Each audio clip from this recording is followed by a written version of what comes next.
hamba Tuhan yang luar biasa dari Korea itu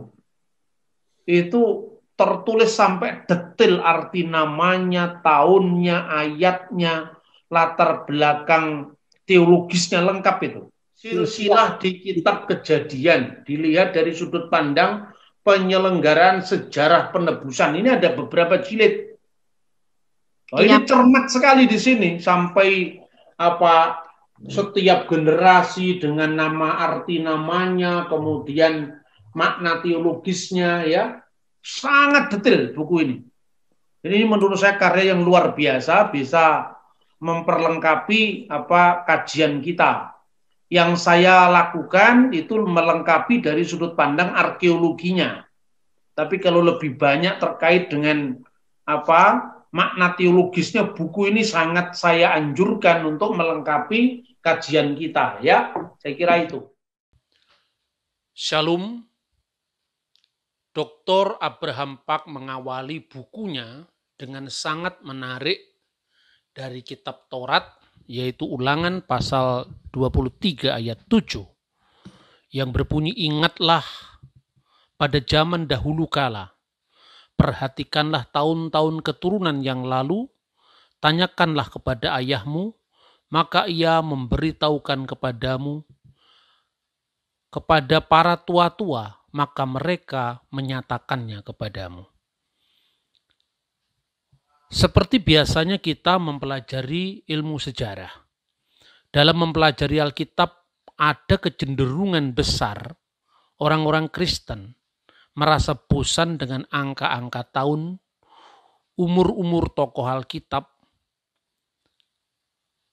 sehingga orang hanya menekankan peristiwanya dalam garis besar. Bagi saya, Pendeta Abraham Pak menulis sangat baik karena bisa mengintegrasikan antara tahun-tahun dan peristiwa-peristiwa yang keduanya sangat ditekankan dalam firman Tuhan. Ungkapan Zakor Yemot Olam, ingatlah, jangan melupakan pada zaman dahulu kala, itu berkaitan dengan tahun-tahun. Binu senot dor wador, memperhatikan tahun-tahun dari generasi sebelumnya. Dan ini sangat menarik, bahkan di dalam firman Tuhan yang menjadi rujukan awal dari tulisan Pendeta Abraham Pak, tanyakan kepada ayahmu, dia akan memberitahukan kepadamu. Tanyakan kepada tua-tua, para seknim, dan mereka akan menyampaikan kepadamu. Ini merupakan sebuah transmisi dari peristiwa-peristiwa yang terjadi pada masa lalu yang secara tanpa putus diterus sampaikan kepada generasi-generasi mendatang.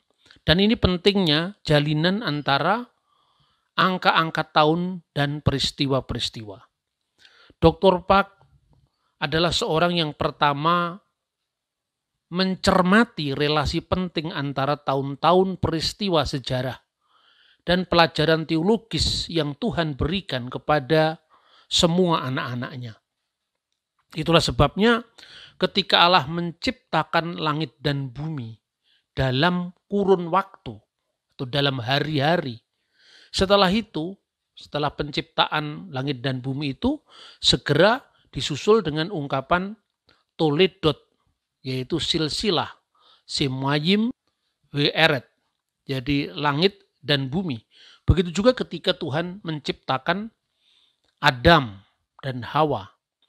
Kemudian Adam dan Hawa jatuh ke dalam dosa, lalu memasuki kehidupan dalam kejatuhan itu dengan segala dinamikanya.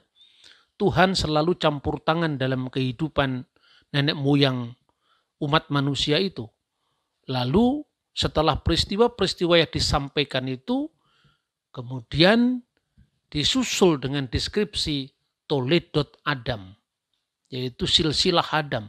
Begitu juga Toledot Sem, Toledot Abraham, dan seterusnya. Dan ini penting sekali karena ternyata di balik semuanya itu, sebagaimana saya cermati dari tulisan Dr. Park, ternyata semua nanti akan digenapi dengan kedatangan Yesus Kristus, yang Injilnya juga diawali dengan Biblos Genesios Yesus Kristus. Inilah silsilah dari Yesus Kristus. Dan ungkapan Biblos Genesios itu mengingatkan pada Sefer Toledot Yeshua HaMasiah, yang di situ ditekankan penggenapannya ben David ben Abraham. Sehingga dengan demikian, silsilah itu sangat penting.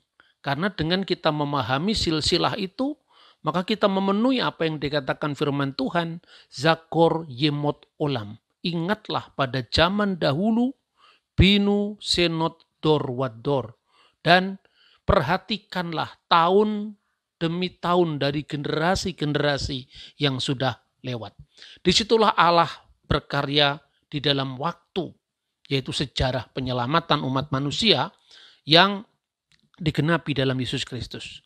Saya melayani di kalangan masyarakat Muslim, khususnya melalui dialog-dialog teologis di berbagai universitas Islam, bahkan sekolah-sekolah tradisional agama Islam. Di sana sering saya ditanya, mengapa membaca Alkitab itu serasa begitu membosankan? Karena secara panjang lebar mengulang-ulang, misalnya Adam berumur 800 tahun ketika memperanakkan Set, jadi Adam berumur 930 tahun lalu ia mati.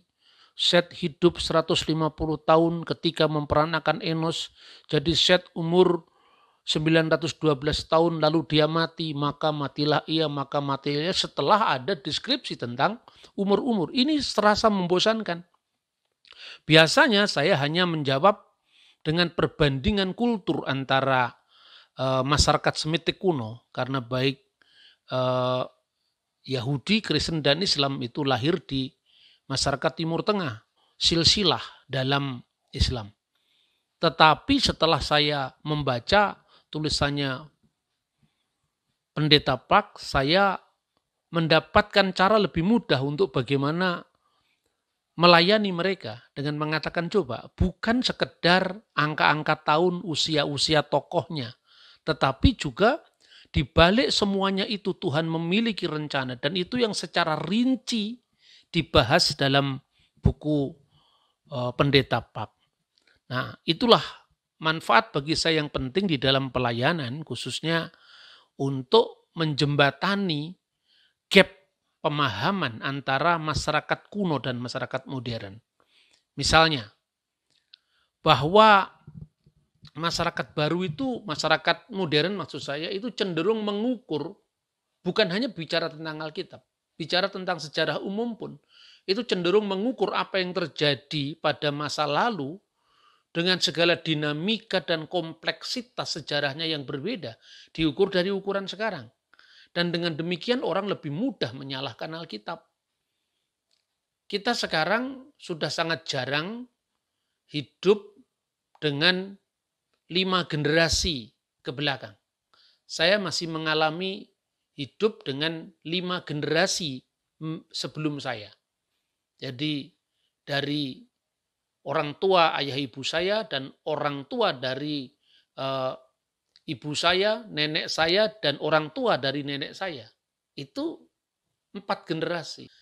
Nah, kehidupan masyarakat modern seperti ini dibuat untuk mengukur pada zaman Alkitab, di mana misalnya Sem itu masih hidup pada zaman Abraham, dan itu digambarkan dengan sangat detail dalam bukunya Pendeta Park. Mulai dari bagaimana umur-umur itu tidak sekedar disajikan dengan biasanya itu membosankan, tapi dengan sangat unik, detail, tetapi tidak membosankan. Dari Sem, Arpaksad, Selah, Eber, Pelek, Rehu, Seruk, Nahur, Terah, Abraham. Dulu saya membaca buku-buku temuan arkeologi, bahwa usia-usia yang panjang itu memang dibuktikan dari temuan-temuan arkeologis menurut naskah-naskah kuno. Tetapi buku ini bagi saya telah lebih mencerahkan dan membuat orang semakin mencintai firman Tuhan. Karena ternyata bukan sekedar jalinan silsilah-silsilah usia-usia tokohnya, tetapi juga hubungan antara peristiwa dan tokoh-tokoh yang dikisahkan dalam Alkitab. Sehingga buku ini menuntun orang untuk semakin memahami bahwa Allah di dalam Alkitab, Allah yang menyatakan diri dalam Yesus Kristus adalah benar-benar Allah sejarah. Allah yang selalu campur tangan di dalam pergumulan hidup umatnya dari zaman ke zaman. Dan melalui kisah-kisah yang disajikannya mulai dari zaman Adam dan seterusnya, itu nanti mengarah kepada pemenuhannya kepada Yesus Kristus. Sehingga Alkitab mengatakan setelah genap waktunya, Allah mengutus anaknya yang lahir dari seorang perempuan dan tunduk pada hukum Taurat. Galatia pasal 4 ayat 4. Akhirnya saya menganjurkan setiap hamba Tuhan, mahasiswa sekolah-sekolah teologi, seminari-seminari, bahkan para pengkaji ilmu perbandingan agama, seperti yang saya tekuni selama ini, akan terberkati dan tercerahkan dengan membaca buku ini. Benar-benar satu pendekatan yang runut atau kronologis, detil, dan mendalam pembahasan teologis, khususnya dari sudut studi biblika. Tetapi juga buku ini kiranya bisa mengajak sebanyak mungkin orang untuk semakin mencintai firman Tuhan dan memahami karya Allah yang luar biasa, yang maha kuasa, yang maha kasih dalam sejarah dunia dan sejarah umat manusia. Kiranya Tuhan Yesus Kristus memberkati kita. Shalom Aleichem Beshem Hamashiach.